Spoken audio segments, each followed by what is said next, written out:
Welcome, listeners, to the second episode of the Environment Medicine podcast. I am your first host, Ye.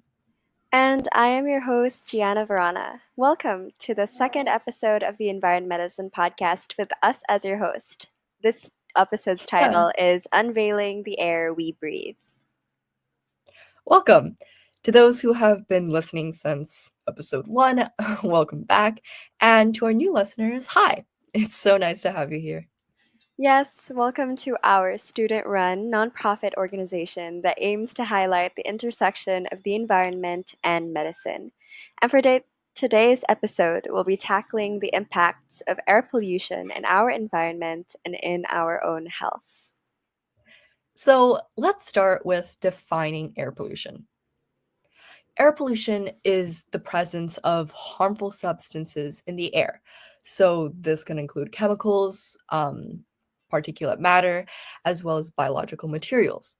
The sources of air pollution can come from things like volcanoes, wildfires, and dust storms, which are all natural sources. But of course, air pollution, or I suppose a large contributing factor to air pollution, is also human activities. So this can include industrial emissions, vehicle exhaust, agricultural activities, as well as generally burning fossil fuels.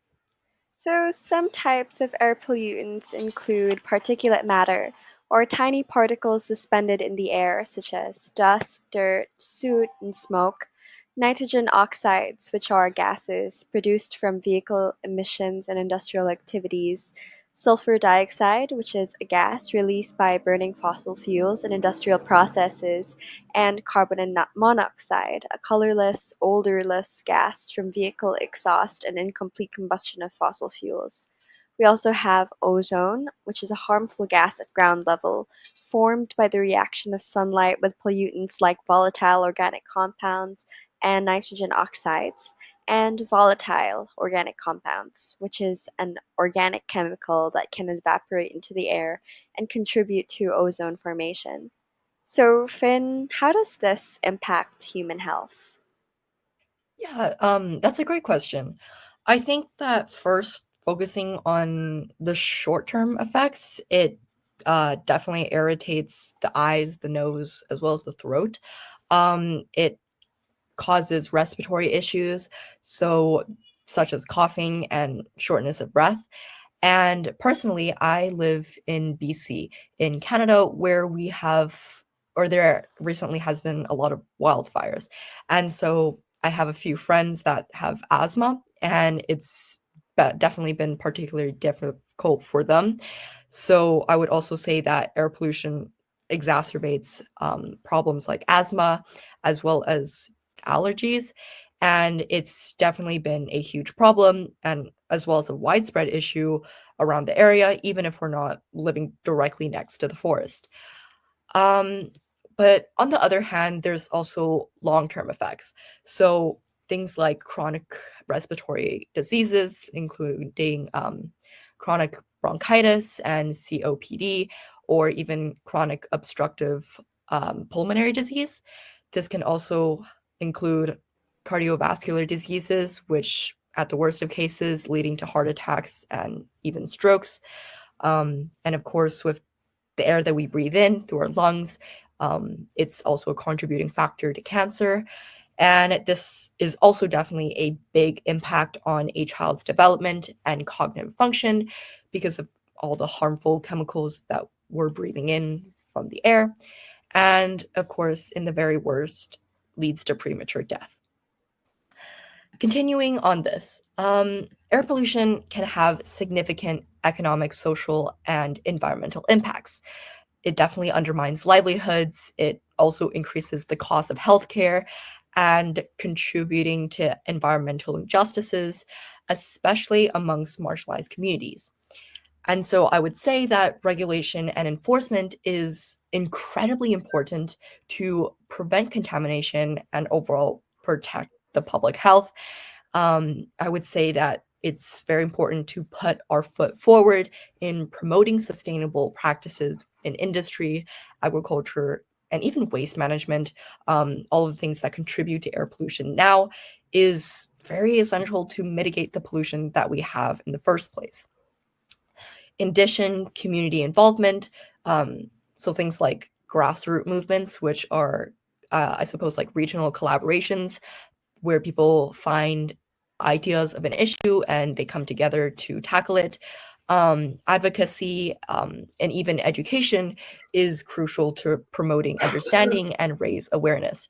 I would say that at the root of it, it's most important for people to actually understand the issue of air pollution so we can actually begin to recognize the impacts and consequences that it has on our health and our lives, but also for to keep stakeholders accountable. So the people who are running these factories and burning fossil fuels that's leading to air pollution, or even for the general public to understand the problem and, for instance, be more cautious when they go out camping in forests so they don't start a wildfire and completely obliterate the air in the area.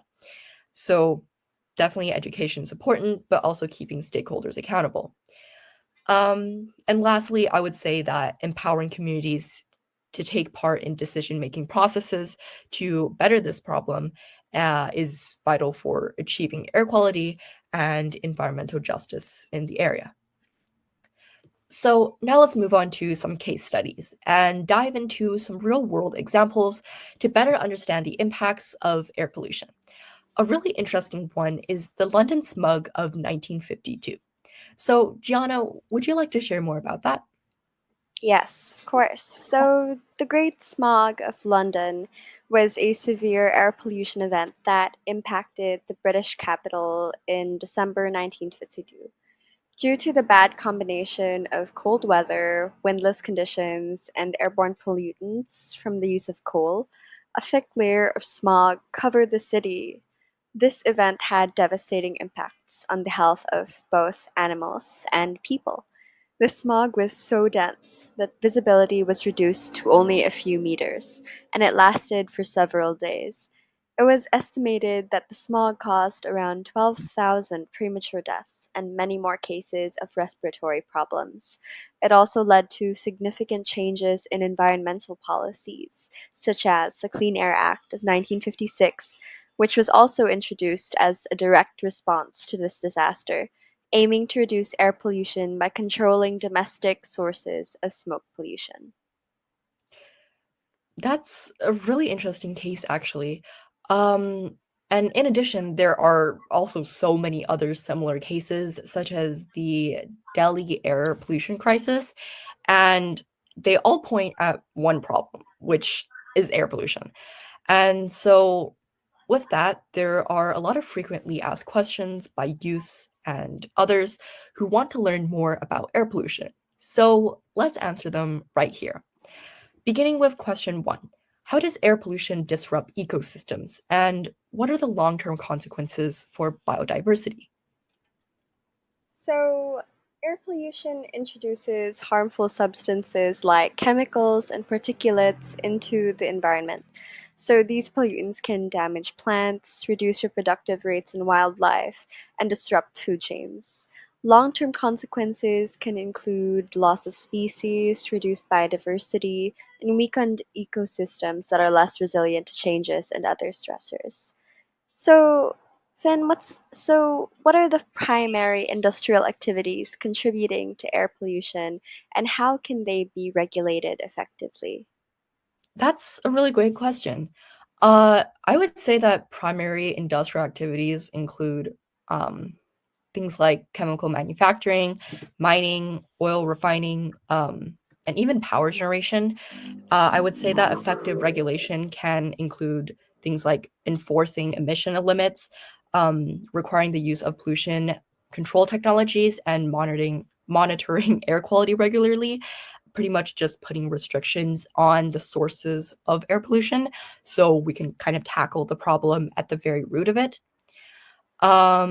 Moving on to question three: how do transportation practices contribute to air pollution, and what sustainable methods can mitigate this?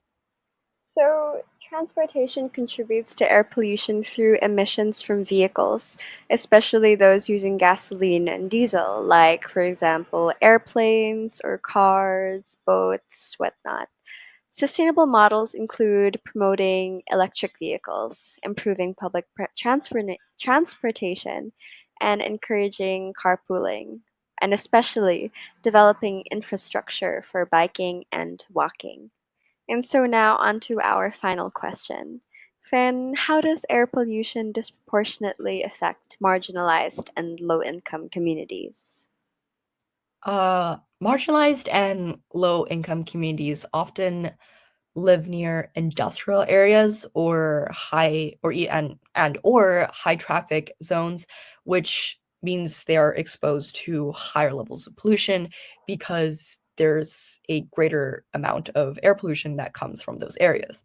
And in addition to that, they may lack resources to be able to advocate for change and cleaner environments or even access to healthcare, which, with the impacts that I talked about before, the short term, the long term, the health impacts that air pollution has on individuals is not only a problem itself, but when you don't have the ability to treat it and have this access to healthcare, exacerbates the issues that it has on these communities, which ultimately leads to even worse health outcomes. Yeah, I see that. That was a really good summary. So, in conclusion, just to wrap everything up, public awareness can be increased through education campaigns, media coverage, and community engagement activities. Schools, non government organizations, and governments can work together to inform people about the causes and effects of air pollution and ways to reduce it. Hands-on learning experiences like air quality monitoring, cleanup drives, and conservation projects can be very effective, and incorporating air pollution topics into school curriculum and encouraging youth-led initiatives can foster a sense of responsibility for clean air. Yeah, that was a really good conclusion. Um, So I think that this pretty much wraps up our episode. Thank you for listening. If you have any questions, comments, or concerns on air pollution or anything else regarding the environment, we encourage you to leave a post under this podcast or a comment on YouTube, depending on where you're listening from. Make sure to check out our first episode on water pollution if you haven't already, and also be sure to leave a rating if you want to hear more. This is the Environment Medicine Podcast. I'm Fin Yi. And I'm Gianna Varona.